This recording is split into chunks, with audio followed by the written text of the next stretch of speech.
Revered Swamijis, dear friends, good afternoon. It was 11th March, Sunday, 1900. Swami Vivekananda gave a talk in the morning, Christ the Messenger. He was ill, he had a bad cold. After the talk, however, he granted interviews to the reporters. One of the reporters was from San Francisco Chronicle. Her name was Blanche Partington.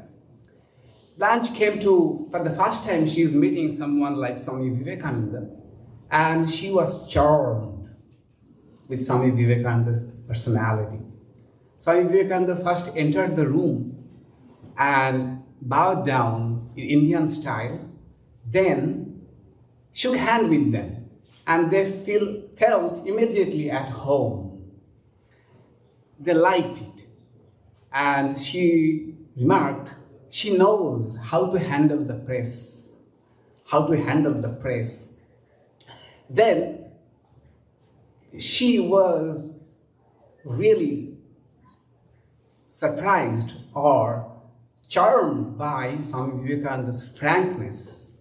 She says that Swami Vivekananda's frankness was infectious.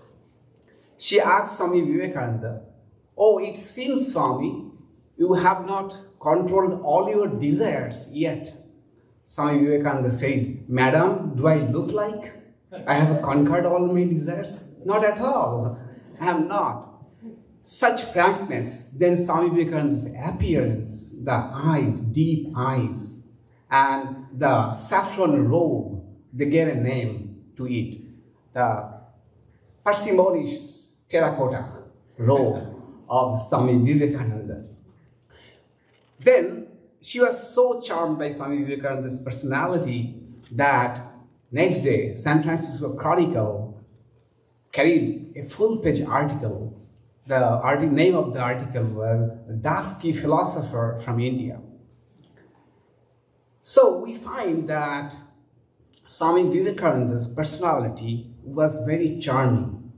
Those who could come to him. He was frank, childlike, simple, and there was always a mischievous smile in his eyes, mischievous eyes that charmed all of them. So his personality was really charming, like many charming people. But is it all? The Swami Vivekananda was charming personality, and he influenced the people of the Bay Area through his charming personality? No, not at all. About 3 weeks ago, a new book was published by Molly Worthington. She is a historian, professor of history in North Carolina University. The name of the book is Spellbound: How Charisma Shaped American History. In that book, she traces the origin and evolution of the meaning of the word charisma. We use it too frequently.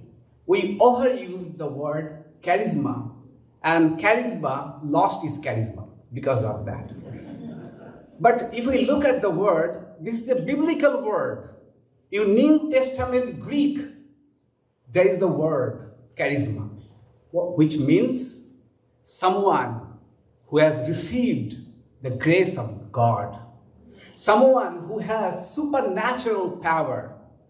That in the New Testament has been mentioned 16 times, the word charisma. One who is superhuman power and who, as it were, have the grace of the God behind everything they do.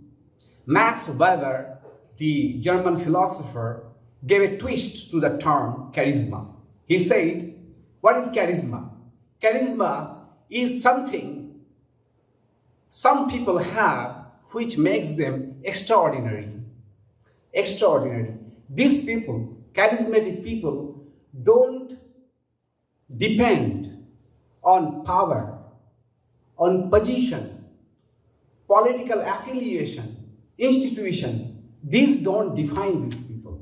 They derive their authority from their charisma.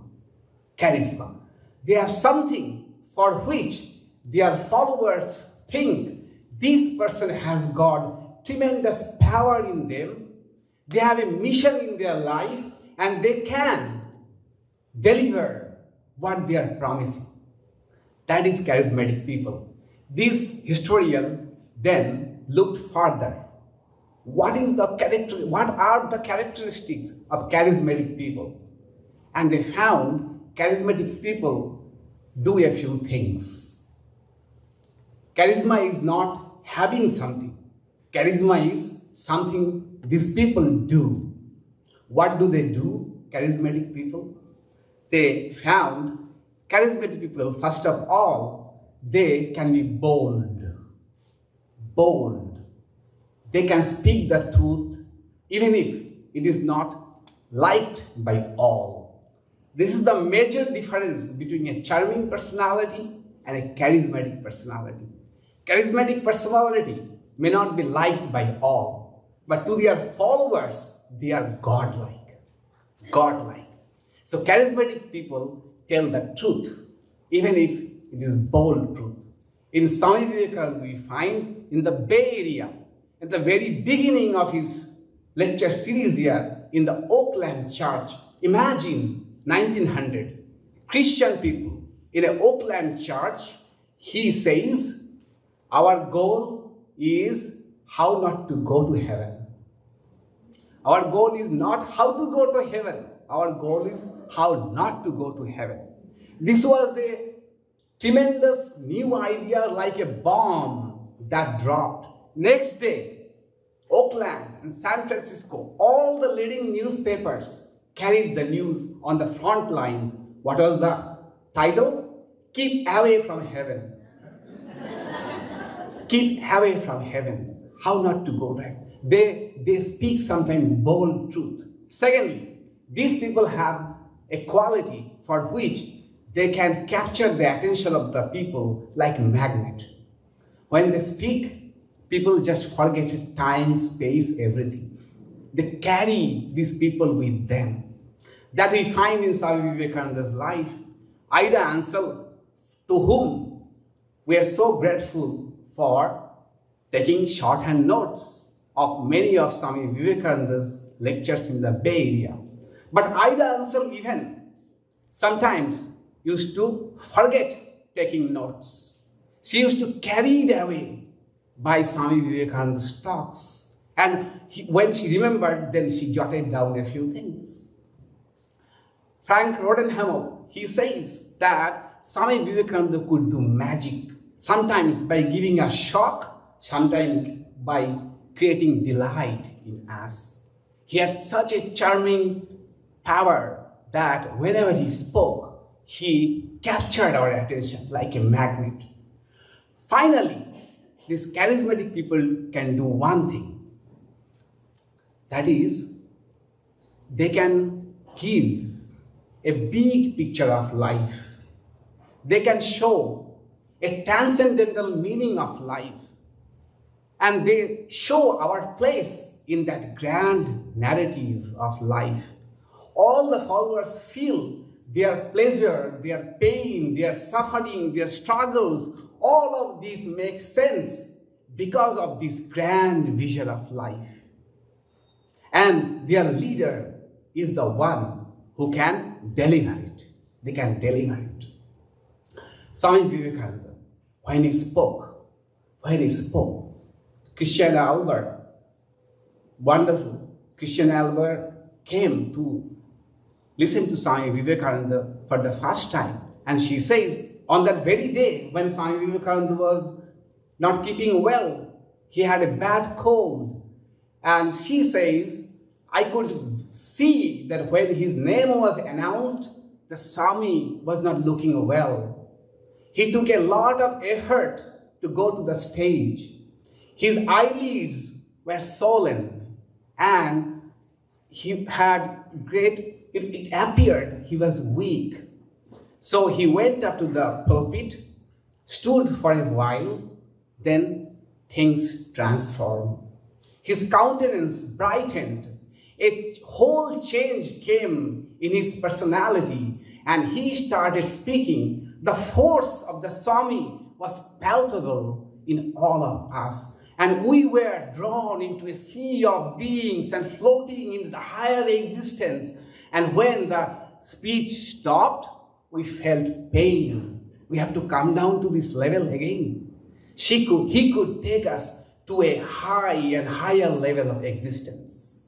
That is Swami Vivekananda's charisma. He could be bold, he could be captivating, and he could give a transcendental meaning of life.